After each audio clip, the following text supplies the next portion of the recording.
Hello everyone, आपका स्वागत है हमारे यूट्यूब चैनल पे। और आज हम बात करेंगे जैन धर्म के बारे में।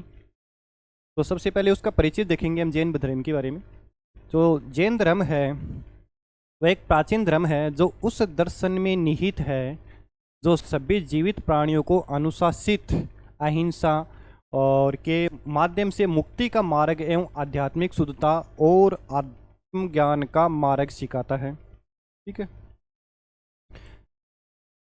अब ये बात आती है कि जैन धर्म की वो उत्पत्ति कब हुई थी। तो जैन धर्म की जो उत्पत्ति है वो 6ठी शताब्दी के ईसा पूर्व में, जब भगवान महावीर ने जैन धर्म का प्रचार प्रसार किया, तब यह धर्म प्रमुखता से सामने आया। ठीक है। अब इसमें देखते हैं, इंपॉर्टेंट क्वेश्चन है जो यहाँ से बनते हैं आपके, कि भगवान जो महावीर थे, इस धर्म में कितने शिक्षक हुए? 24 महान शिक्षक हुए, जिसमें अंतिम कौन थे?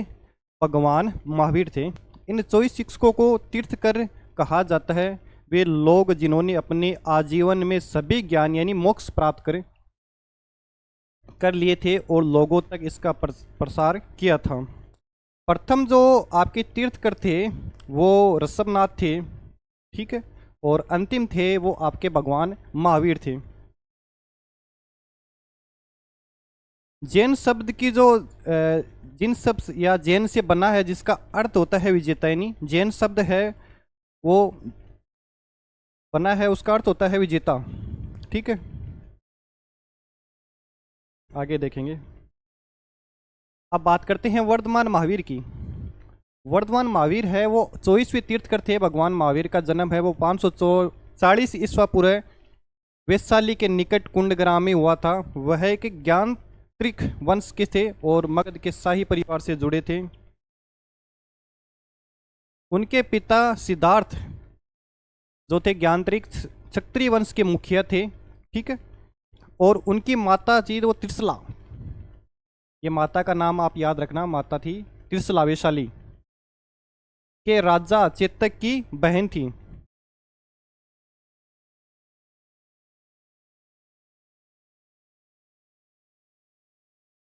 माता है वो त्रिशला, वैशाली के जो राजा थे चेतक की बहन थी। ठीक है। 30 वर्ष की आयु में उन्होंने अपना घर त्याग दिया और एक तपस्वी बन गए। उन्होंने 12 वर्षों तक तपस्या की और 42 वर्ष की आयु में केवल्य केवल्य यानी अर्थात इन दुख और सुख पर विजय प्राप्त की। केवल्य मीन्स दुख और सुख पर विजय प्राप्त करने वाले को कहा जाता है केवल्य। ठीक है।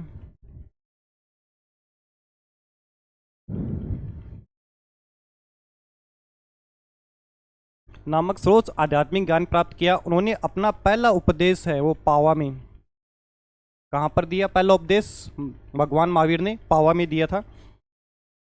प्रत्येक तीर्थ के साथ एक प्रतीक जुड़ा था और महावीर का प्रतीक सिंह था। भगवान महावीर का जो प्रतीक क्या था? आपका सिंह था। ठीक है। अपने उद्देश्य की पूर्ति के लिए उन्होंने कौशल, मगध, मिथिला, चंपा आदि प्रदेशों का भ्रमण किया था। और 468 ईसा पूर्व उन्होंने क्या 72 वर्ष की आयु में बिहार के पावापुरी में, ये इंपॉर्टेंट चीज़ है, बिहार के पावापुरी में उनका निधन हो गया था। भगवान महावीर का निधन कहाँ पे हो गया था? बिहार के पावापुरी में। ठीक है। आगे देखेंगे। जैन धर्म के जो सिद्धांत की बात करते हैं, तो जैन धर्म के जो सिद्धांत है वो थे अहिंसा, जीवों को चोट न पहुंचाना, सत्य यानी कभी झूठ न बोलना, अस्त्य चोरी न करना, अपरिग्रह यानी संपत्ति का संचय न करना, और ब्रह्मचर्य। ये उसके 5 सिद्धांत थे। कौन कौन से? अहिंसा, सत्य, असत्य, अपरिग्रह और ब्रह्मचर्य। ये इनके 5 सिद्धांत थे, याद रखना आप। आगे देखेंगे। जैन धर्म के जो संप्रदाय व विद्यालय क्या हैं? ठीक है। जैन व्यवस्था को प्रमुख 2 संप्रदायों में विभाजित किया गया है, जिसे कहा गया है दिगंबर और श्वेतांबर। ठीक है। विभाजन मुख्य रूप से मगध में अकाल के कारण हुआ जिसने भद्रबाहु के नेतृत्व वाले एक समूह को दक्षिण भारत में स्थानांतरित होने के लिए मजबूर किया था। 12 वर्षों के अकाल के दौरान दक्षिण भारत में समूह सख्त प्रथाओं पर कायम रहा, जबकि मगध में समूह ने अधिक ढीला रवैया अपनाया और सफेद कपड़े पहनना शुरू कर दिया।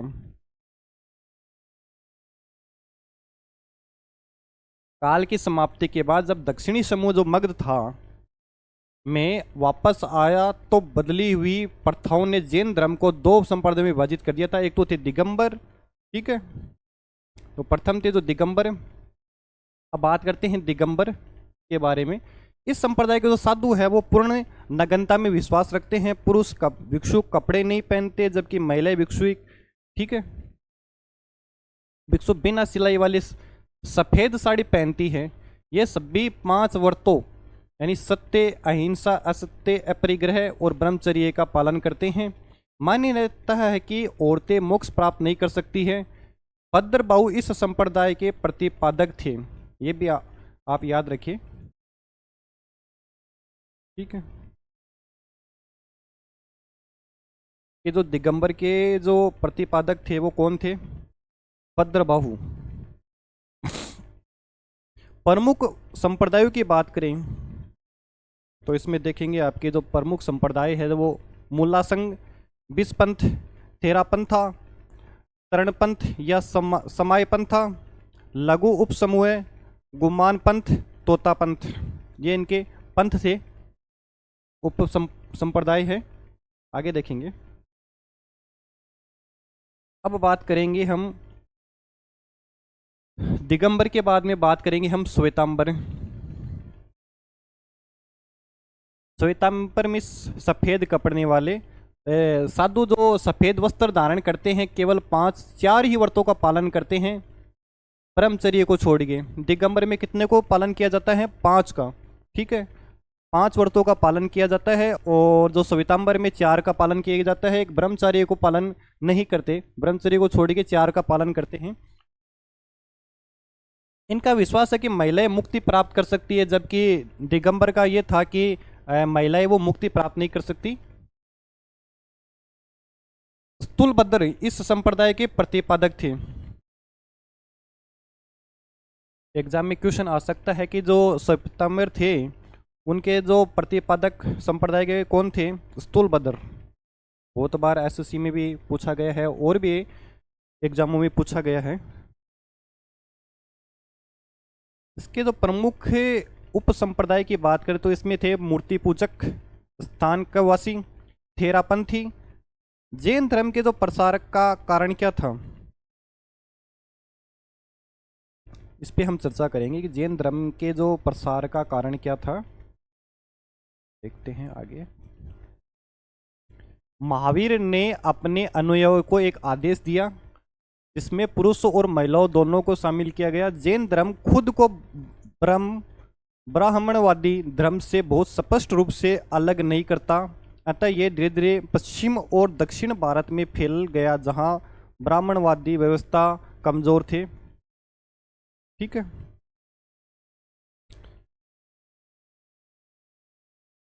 महान जो मौर्य राजा थे चंद्रगुप्त मौर्य ने अपने अंतिम वर्षों के दौरान जैन तपस्वी बन गए थे।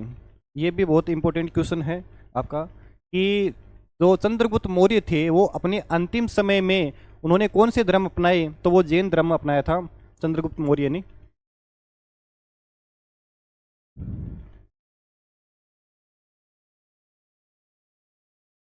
और उन्होंने कर्नाटक में जैन धर्म को बढ़ावा दिया। मगध में अकाल के कारण दक्षिण भारत में जैन धर्म का प्रसार हुआ। ये अकाल 12 वर्षों तक चला और भद्रबाहु के नेतृत्व में बहुत से जैन अपनी रक्षा के लिए दक्षिण भारत चले गए। ओडिशा में इसे खारवेल के एक कलिंग राजा का संरक्षण प्राप्त हुआ था। आगे देखेंगे।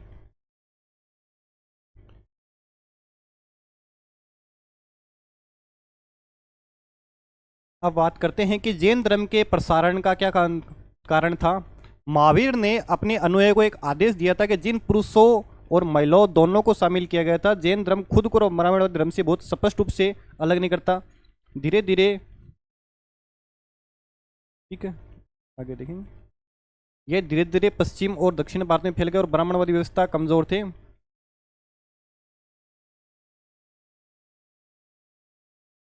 ये तो वो ही आ गया चंद्रगुप्त मौर्य वाला। और अब जैन साहित्य के बारे में देखेंगे, ये तो हमने पढ़ लिया था। जैन साहित्य को प्रमुख दो श्रेणियों में बांटा गया है।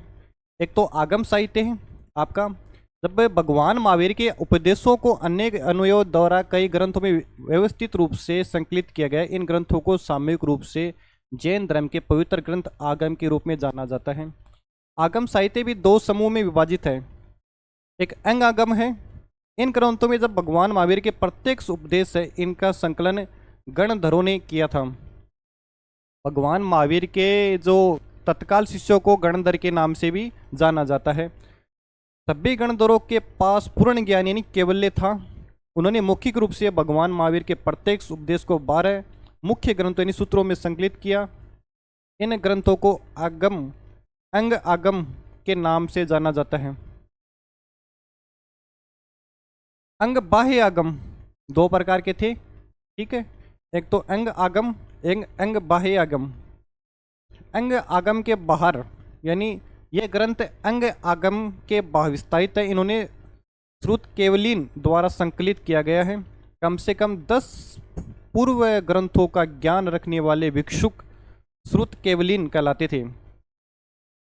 कितने के कौन कहलाते थे? 10 पूर्व ग्रंथों का ज्ञान रखने वालों को क्या कहा जाता था? श्रुत केवलिन कहा जाता था। श्रुत केवलिन ने अंग आगम के परिभाषित विषय वस्तु का विस्तार करते हुए कई ग्रंथ यानी सूत्र लिखे। सामूहिक रूप से इन ग्रंथों को अंग बाह्य आगम कहा जाता है, जिसका अर्थ है अंग आगम के बाहर होता है, ठीक है।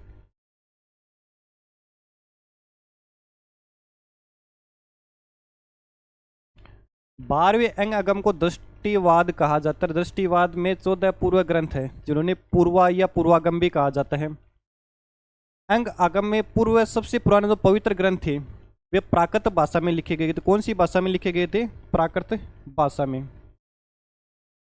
गैर आगम साहित्य, इसमें आगम साहित्य और स्वतंत्र कार्यों की व्याख्या शामिल है, जो बड़े भिक्षुओं, नन्नों और विद्वानों द्वारा संकलित है। वे प्राकृत, संस्कृत, पुरानी, मराठी, गुजराती, हिंदी, कन्नड़, तमिल, जर्मन और अंग्रेजी आदि कई भाषाओं में लिखी गई है। आगे देखेंगे। जैन वास्तुकला के जो प्रकार की बात करते हैं, इसमें आपकी थी लाना गुफाएं, एलोरा गुफाएं, ठीक है, जो आपकी कहाँ पे है? महाराष्ट्र में। मांगी तुका गुफा है महाराष्ट्र में। गजपंथ गुफा है, वो भी महाराष्ट्र में है। उदयगिरी, खंडगिरी गुफाएं हैं, वो आपकी कहाँ पे है? ओडिशा में। हाथी गुफा ये है आपकी ओडिशा में। और चित्तनवत्सल गुफा है, वो तमिलनाडु में है। देखिए ओडिशा में आपकी 2 गुफाएं हैं, एक तो हाथी गुफा और एक उदयगिरी खंडगिरी गुफा, ये आपकी ओडिशा में है। महाराष्ट्र में आपकी गुफाएं हैं, वो 3 गुफाएं हैं। एलोरा की गुफाएं कहाँ पे है? महाराष्ट्र में। और मांगी तुंगी गुफा है, वो भी महाराष्ट्र में। और गजपत गुफा है, वो भी आपकी कहाँ पे है? महाराष्ट्र, उड़ीसा और तमिलनाडु। यहाँ पे 3 जगह आपकी गुफाएं हैं, ठीक है।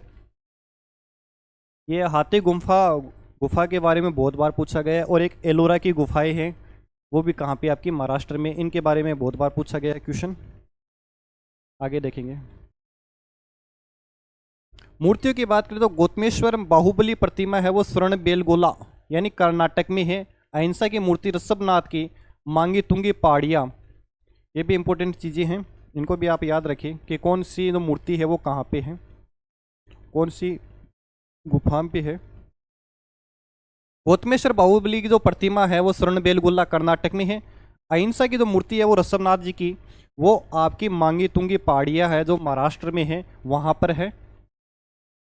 ये जियानले मंदिर,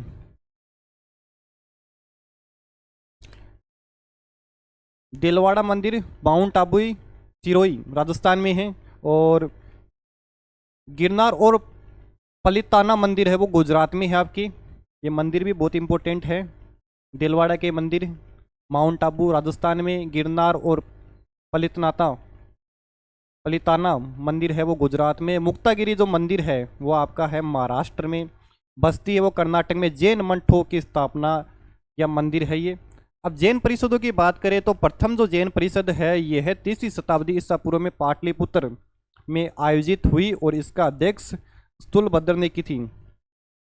बात करते हैं अगली जो द्वितीय जैन परिषद की बात करते हैं तो इसे 512 ईस्वी में वल्लभी ने आयोजित किया गया था और इसकी अध्यक्षता देवर्षि शर्मा ने की थी और 12 अंग और 12 उपांगों का अंतिम संकलन है ये।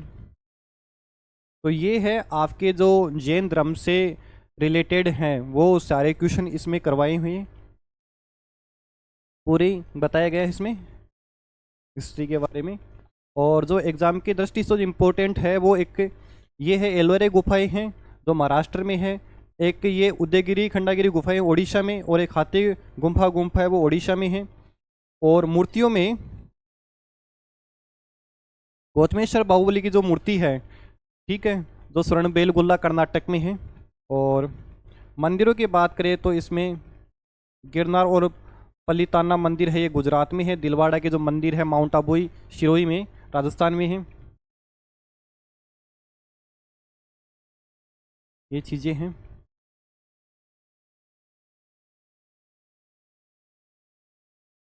और उसके बारे में हम बात करेंगे बौद्ध धर्म के बारे में कल।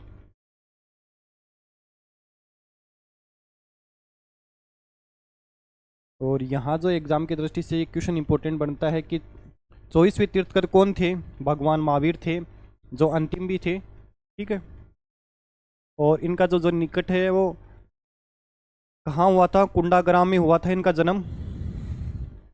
आज के लिए इतना ही, और आगे हम बात करेंगे जैन धर्म बौद्ध धर्म के बारे में। आज हमने बात की है जैन धर्म के बारे में, और जो इम्पोर्टेंट क्वेश्चन है मैं वो बता रहा हूँ कि यहाँ से क्वेश्चन बनते हैं।